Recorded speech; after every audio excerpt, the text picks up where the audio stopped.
Good morning, good evening, Web3 friends, families, and fellow artists. Today is NFT Malam Day, and as usual, we are happy to be here. Good morning, Ruler in Peace, my co host. Good good morning, Miss Coffee. Good morning, world. Good morning, everyone. Good morning is like, man, we have a special something going on today. And so just sending everyone peace, love, and tranquility from here in Key West, Florida. Fantastic, fantastic. It has been an interesting week in NFTs in the Web3 world. Lots of moving and going ons. I know that Denver ETH, or yeah, Denver ETH Denver, Denver ETH is coming up.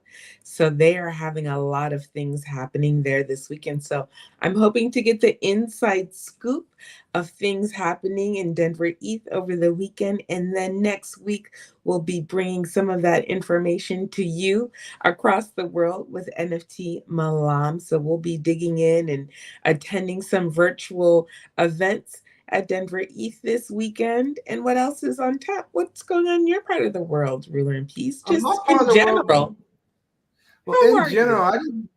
I just want to tell you that it's like Spotify is coming into the NFT space. Can you believe it? They are creating a gated community. Is like with only a few folks being allowed to come in at the moment. Is like they partnered with I believe it was Board Apes band. What was it? Kingship. Yeah, that's what it is. Board Apes band Kingship. And then there was one other community, but there's only two communities that they're just testing a pilot out right now. Is like, but people in those communities are going to have this gated experience to get a playlist that they can only get is like by coming in through this route. So that is the big kaboom is like for people in the music, whether you love Spotify, hate Spotify, whatever your feelings are about Spotify, Spotify is coming into the house. And we will have to see if the terms and conditions on NFT music are the same. we got to see if Absolutely. that we have to see if the authenticity is there, the transparency and the agency and the ownership is there. So let's I see can what pops off. Let's Do you already have it? Do you already No, have I the can tell you what I can tell you what I think, but I'm not going to say that right now. Is like I have my suspicions and I have my hunches, but we'll keep sharing just like we're going to be sharing about Denver. We'll keep letting the information out as it rolls on out. But you know, excellent. all right. Yes. All right, let's do this.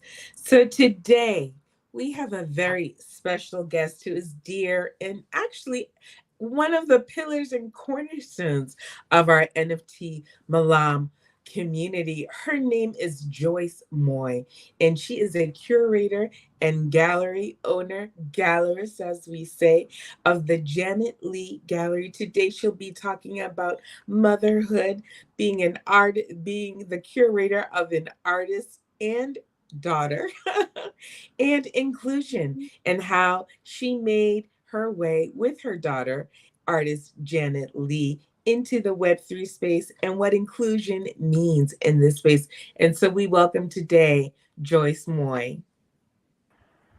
Welcome, Joyce. Hi, Hey Joyce. Coffee.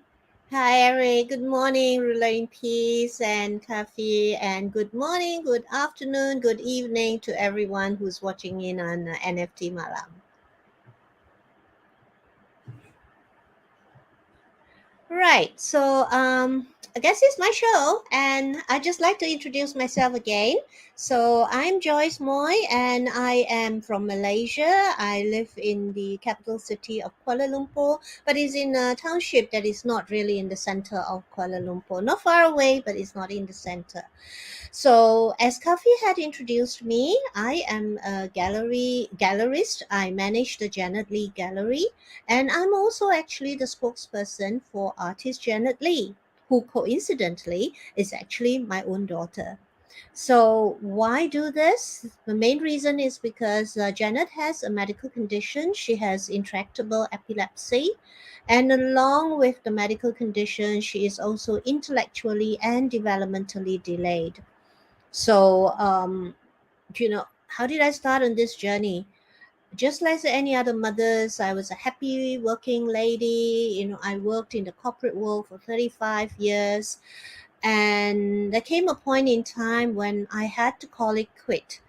Uh, the main reason was that my most trustworthy caregiver, who was keeping an eye on Janet for me, that's my mom-in-law, she passed away. And at that moment in time, I would say that I had the career of my life. It was a job that I really loved, but it required me to travel. And it was a job that allowed me to travel across Asia Pacific. So I went to all the Southeast Asia countries. I went to Japan. I went to Korea. I went to China, Hong Kong, Taiwan, you name it. And occasionally also to India. So with that kind of job, it was becoming quite impossible for me to carry on doing it when my mom-in-law left us, unless I had chosen the path of leaving Janet to a new caregiver, which would be my domestic helper. And that was the time when I said, well, end of the day, she is still my daughter, and she needs help. So that's how I exited the corporate world after 35 years being in there. And when I count it back today, it's actually already 15 years that I've been out. So initially, it was really a moment for me to have a reflection on where Janet was. And I have to say that it was rather demotivating, because at her age, where she was already in her late teens, there were a lot of things she couldn't do. She also lacked the confidence of expressing herself. Even though she is verbal, she wasn't able to d- let you know what she thought inside her or what she wanted, and everything was, I don't know, it's okay kind of thing. So when I started walking the journey with her, I felt that okay, I have, if there is no seizure, I have a perfectly normal human being. She looks normal. And so I have to make the best of her because she thinks she is normal too. But the biggest challenge I had was with intractable epilepsy. For those of you who are not so familiar with intractable epilepsy, it's a kind of epilepsy where drugs can't control the seizures. And she's in the category where there is no aura when there is supposed to be a seizure attack. So she could be someone like me speaking to you now, and all of a sudden she has an attack, but her attacks are drop attacks, meaning that she just falls down. So that was a worrying part, not so much on the intellectual delay, or the developmental delay, but it was more like who would ever employ a person who is giving them so much stress and with such a high risk. So that was the time when I said, if I can't get her into employment, or I don't even want to consider for her to be employed without passing responsibility and guilt to someone else, then what can she do to earn a living or to have a meaning in life?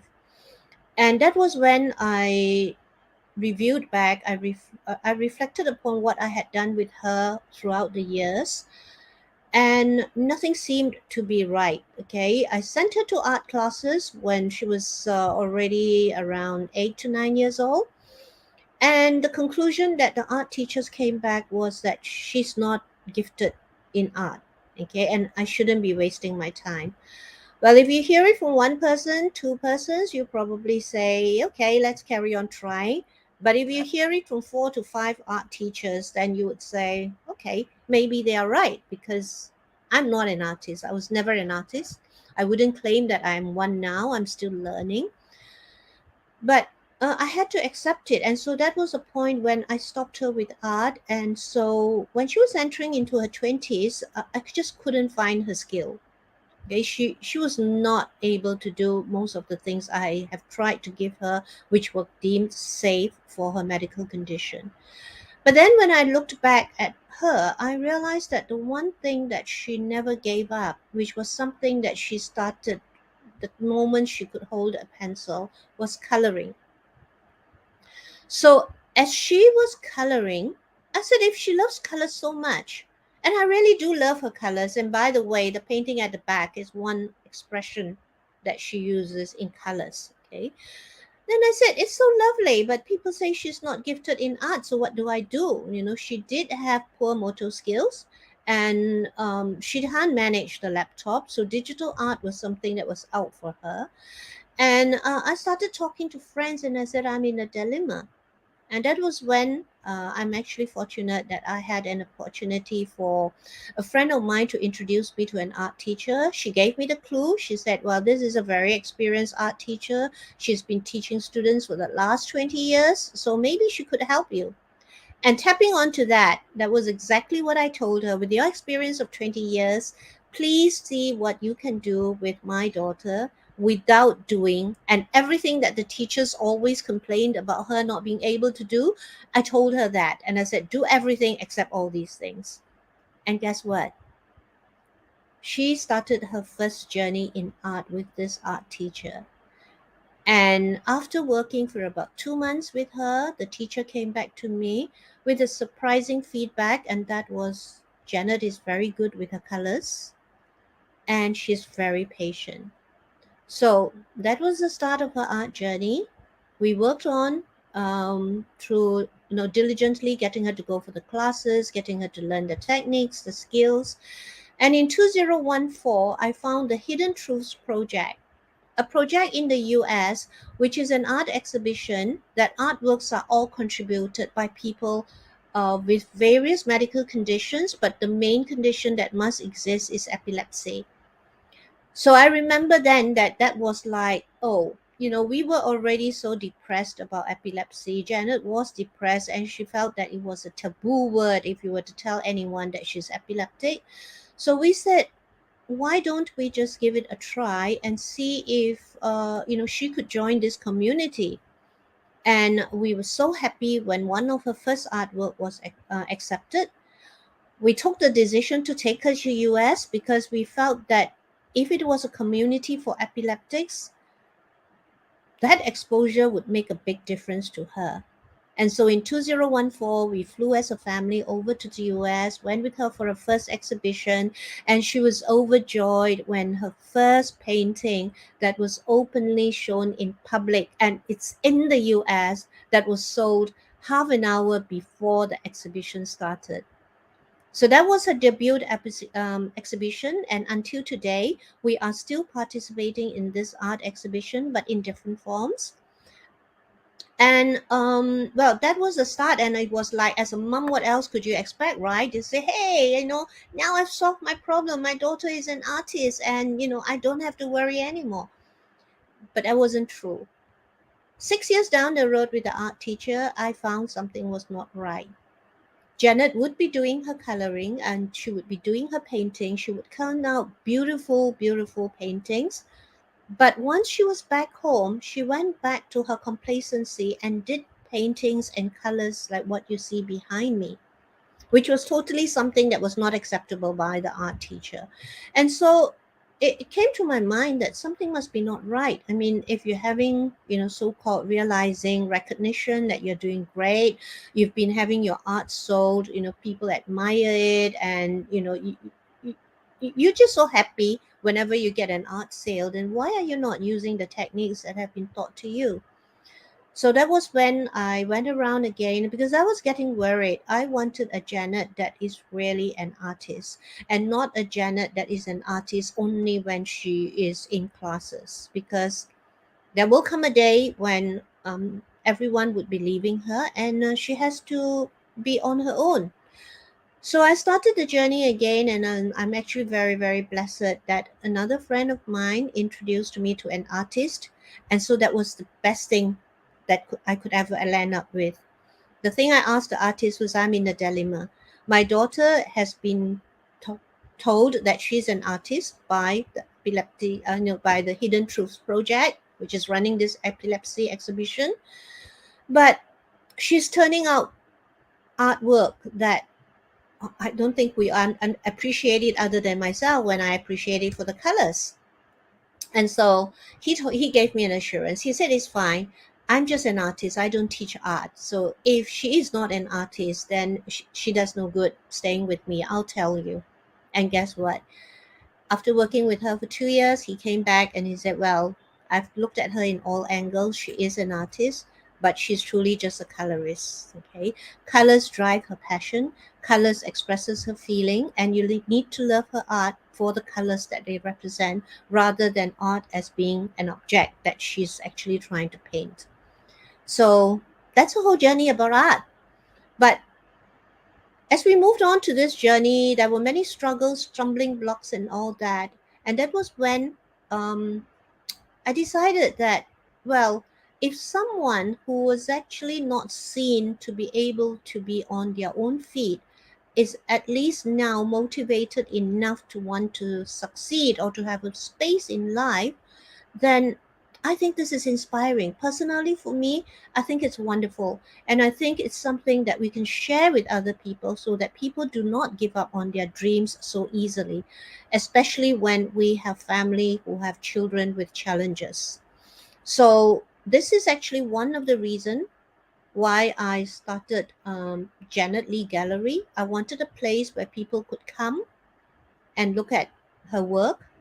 And hi, Jane. Thanks for coming into my show and everyone else who has been joining.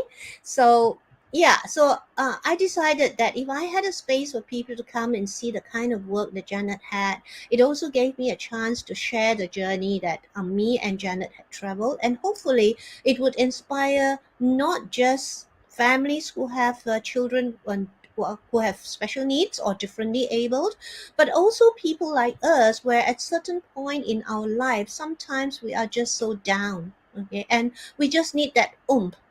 So if Janet has got her struggles and she can still be where she is today, then I hope that gives them the oomph to say, I can do it. That was the first part of that was actually the second part, because the first part of my journey was just to make Janet purposeful and have a meaning in life. The second part was just to share her story with others. And we're now actually walking into the stage of me wanting to really, really realize the third part, which is make her become the living model of not just inspiration and hope to others, but to also walk the journey with others. So, as part of our dream on establishing Janet Lee Gallery, is once we know what it takes to run a gallery through the fine days and the stormy weather, we want to board in other differently abled artists who are just like her, able to stand on their own feet, but not quite able to be totally on their own, to be part of our journey.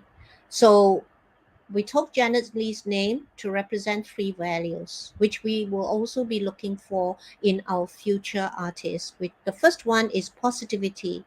They themselves must believe that they can do it. Empowerment. Someone must be there to help them do what they can't do. I have done that for Janet, and we would need the artist, caregiver, or family members to do the same thing. And the last value that we want is gratitude.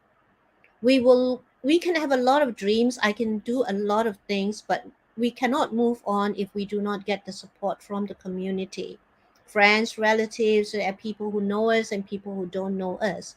But they actually, either want to support us, or they're doing it because they just feel they believe in us, and they're not going to expect anything in return. So our way of expressing our gratitude is that whenever we have an income, very consciously we will always be on the lookout to support others who need our support, primarily underprivileged children, because we believe that if we can give them a future, they may probably turn out to be the future leaders, and hope they can remember that someone has helped them before and they stand up to help back the less fortunate. So, positivity, empowerment, and gratitude are the three brand tenets that we have under the name Janet Lee. And we're spreading, so we want to spread the story. We want to spread the story not just to keep it within Malaysia, Singapore, Southeast Asia, but we want to spread her journey and her story and her dreams across the world.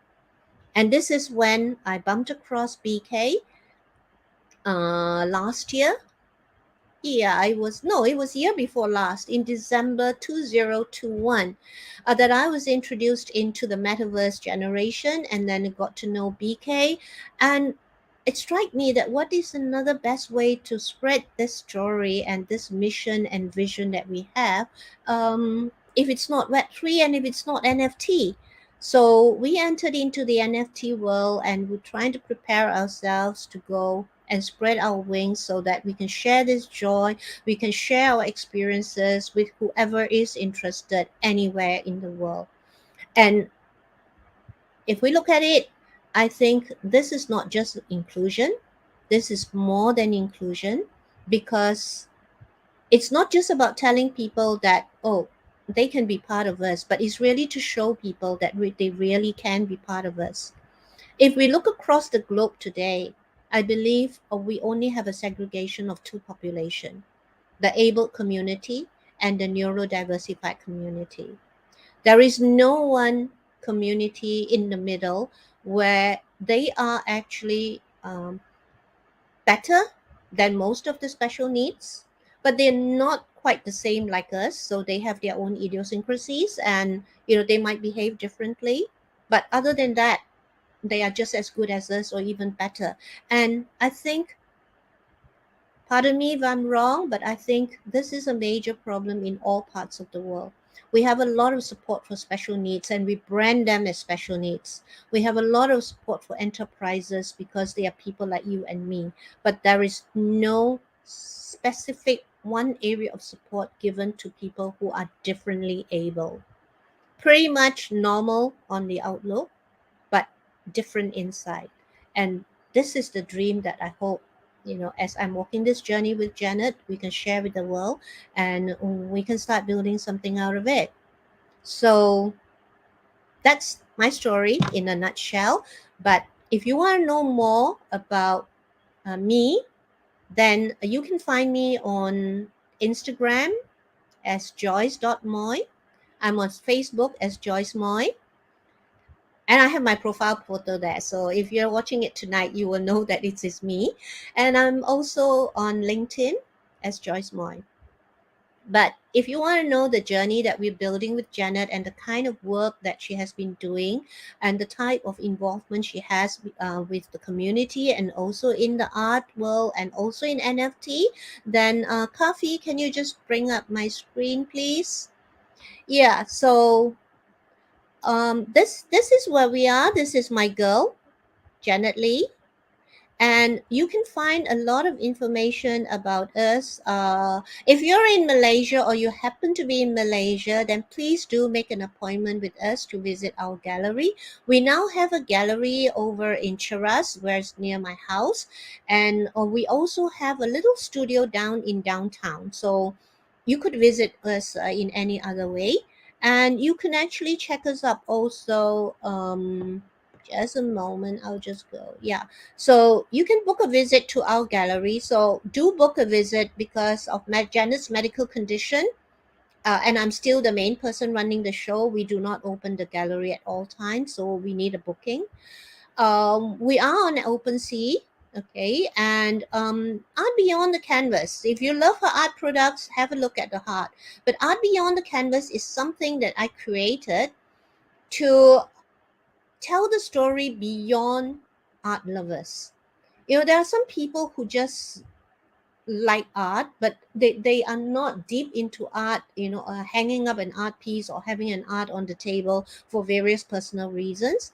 But they would make use of a cup, they would make use of a mouse pad, they could be, drinking coffee. And this is where we took Janet's painting and we created premium products from it. So if you like to see some of the things that we have done, you can actually just click over to Art Beyond the Canvas, and you would get into our WhatsApp, and there's a catalog there where you can actually view the things that we have. And there will be a link to Facebook, Instagram, and Twitter, but we're not that active on Twitter. I manage mainly Facebook, Instagram for myself and for her, and also myself on LinkedIn. We have a website which is also just for information. We don't really update it that much. So social media is still our main source of contact. And media is for those of you who are interested to say, okay, you've said a lot about Janet, so but how does the public opinion see about it? So we have had interviews in English, Malay, Chinese, including Japanese magazines as well. And we've also got a publication about Janet in a Singapore journal. So you can look at it. And if you wish to be part of our journey, then partner with us is where you can give us the support. We have created a Patreon account, and what we're hoping to do is to actually bring in the income so that we can continuously run the Janet Lee Gallery without having our onboarding artists in future be in a situation where they have nowhere to house them. So what we're doing now is we're not onboarding any artists yet because we have to make sure that we can pay the bills. It's just as simple as that. We just want to be able to pay the bills with or without an additional artist. And so when the artists come in, they will have a space. They will have a space to operate. And after that, the business is, for us to work out the business model together. But through rain or storm, I'm very, very proud to say that we opened the gallery in November 2020 during the pandemic, and we have survived through the pandemic. And so we want to be the Titanic that goes out to sea, manages the iceberg, makes a return trip safe and sound, and then we will start selling tickets to our passengers. And that's my story for now that I hope to share with all of you. And I do look forward to answering any questions you may have, or just follow me on Instagram or Facebook or LinkedIn. Hand it back to you, Kafi and Eric. Joyce Moy, that was fantastic. I learned even more. We are learning more every time we listen to you.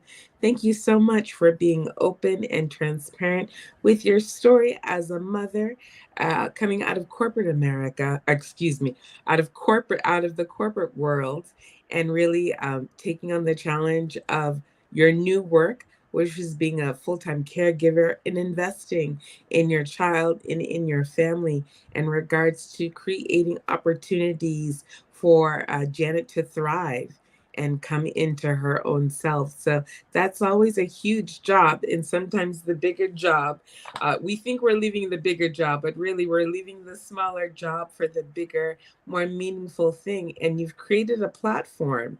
So not only have you nurtured your daughter as an artist into young adulthood, but you're creating a platform for other artists to enter into, to say, even though I have a disability, we're going to take the stigma out of the disability. I'm going to be acknowledged as an artist, and then I'm going to be able to express myself as a fully functioning um, uh, adult and be seen. And so, as we take out the stigma of physical disabilities, and we can acknowledge, yes, you have a physical disability, but let me see you also, right? We never want to take away people's identity, right? So I will not take away your identity, but one thing I will do is I will see you. And so the fact that you have this platform, you've gone way beyond supporting your child into a corner where they may find a bit of themselves.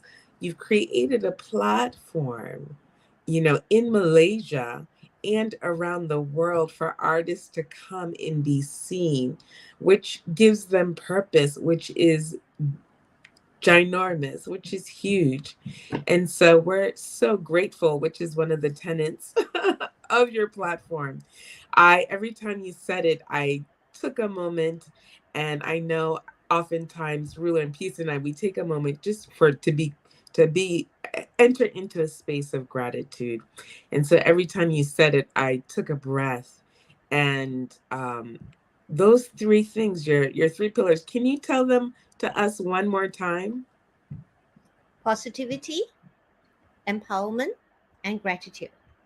Positivity, empowerment, and gratitude. And so, on that note, I think we're going to find something that fits that It is called, let me see if we can find something special. Let me see if Ruler in Peace has a piece of music for us that fits that fits our precious Janet Lee. Hold on. Ruler in Peace, what piece of music would fit our ending of the NFT Malam today? Did we lose him? Did we lose you? No, What piece he's of there. music would fit? Should we go with we're just gonna go with the good old one, Kafi's Kafi. This song, written by Ruler in Peace, talks about my own perseverance, but really perseverance for anyone. So we're gonna go out on Kafi, and I want to thank our host today. I want to thank our host, Ruler in Peace. I want to thank Joyce Moy for joining us today. I want to thank our founder, BK Han, Sean McCully, and Mike Chua of Fanfare Global. I want to thank you so much for joining us. I want to thank AK for joining us in the pre-show. Safe travels, AK. And once again, thank you, Joyce Moy, for joining us of the Janet Lee Gallery. Go find her links. Janet Lee, artist Janet Lee links. We would love to have you. Thank you so much, everyone, and thank you for joining NFT Malam. Don't forget to shop at NFT Malam. Bye-bye, everyone. Bye-bye, everyone.